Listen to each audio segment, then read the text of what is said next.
We begin tonight at Waitangi, where Jacinda Ardern has made history by becoming the first female Prime Minister to speak during the formal proceedings. And the Labour leader says that's not a privilege she's taking lightly. She's touched on the future, her hopes for her child and her hopes for the future of Crown-Maori relations as she stood on the porch of the Wharirunanga. Our Deputy Political Editor Chris Bramwell is in Waitangi and joins us via live view from the treaty grounds. Hi Chris, how did it all go? Kia ora, Rowan. Well, to be honest, it went without a hitch. The pōwhiri, both the opposition and the government, are labelling it a roaring success.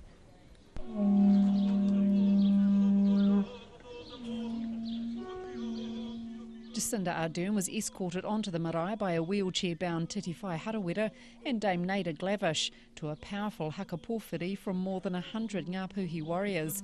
3 taki were laid down during the wero. The Greens leader James Shaw accepted the first, Deputy Prime Minister Winston Peters the second, and Ms Ardern's partner Clark Gayford accepted the third. Jacinda Ardern was taken to the maho of the whare, from where she gave her speech. She told those gathered it was a great privilege to be extended the honour of speaking during the formal proceedings. I do not take lightly the privilege extended to me to speak from this veranda today, not only as Prime Minister, but as a wahine. Tēnā koutou katoa. The senior National Party MP Stephen Joyce also spoke during the pōwhiri, immediately referring back to when he was on the receiving end of some comical protest action at Waitangi. We all have our own unique experiences at Waitangi. One of mine is probably a bit more unique than most, and hopefully for all you it stays that way. In 2016, Mr Joyce was hit in the face by a rubber sex toy thrown by a TPP protester. He says he hasn't been looking over his shoulder this year. No, not at all. I've brought 2 very tall guys with long arms with me, the local MP and the MP for Bay of Plenty, and they're the slip fielders if required. The Deputy Prime Minister Winston Peters says today's proceedings could not have gone better. Well, to be honest, it's a serious relief and a serious success. Very harmonious event. You'd have to go back 40 years to have seen that. Jacinda Ardern says it's her intention to return to Waitangi every year. I've come to Waitangi on years where there has been peace and years where there have been protests.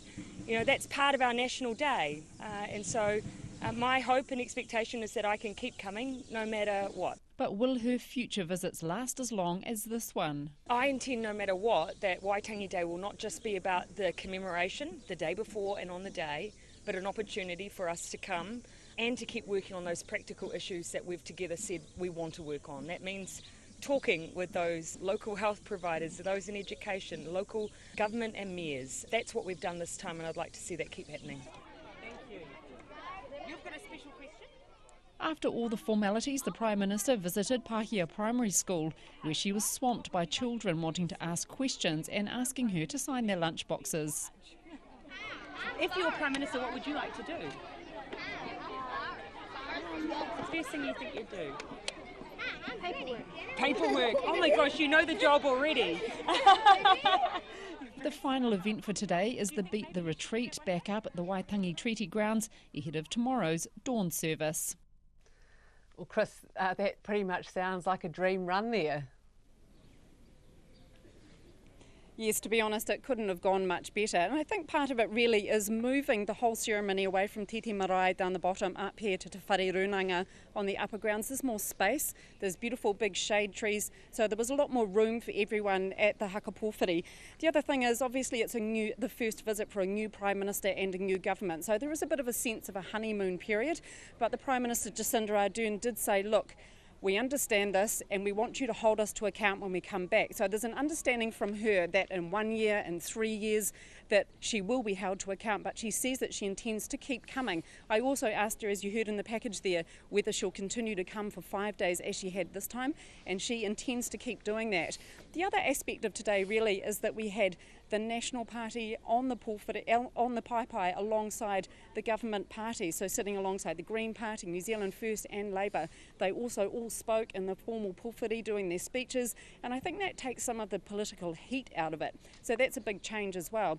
I guess the other thing really is whether or not the opposition leader Bill English will return to Waitangi in the future. Tomorrow he's going to be down south at Ngai Tahu's event down in Bluff, and Stephen Joyce said that perhaps he will, but really he also thinks that it's a good thing that they spread the MPs around the country for the commemorations to take some of the focus away from it being only at Waitangi and to make it more of a national day. Thanks very much, Chris. That's our Deputy Political Editor, Chris Bramwell, live from Waitangi.